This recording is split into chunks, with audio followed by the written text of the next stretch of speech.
Border checkpost પર police checking દરમિયાન Eicher ટ્રકમાં ભરેલ ટ્રાન્સપોર્ટના પાર્સલની આડમાં વિદેશી દારૂ સાથે એક ઇસમને પોલીસે ઝડપી પાડ્યો।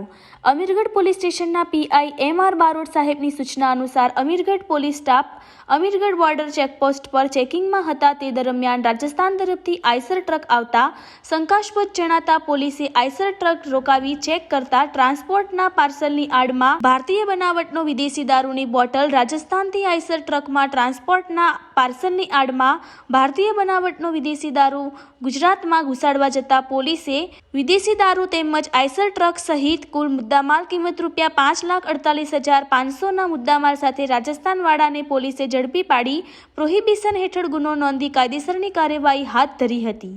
રિપોર્ટર વિનોદસિંહ દરબાર, બનાસ તક ન્યૂઝ, અમીરગઢ।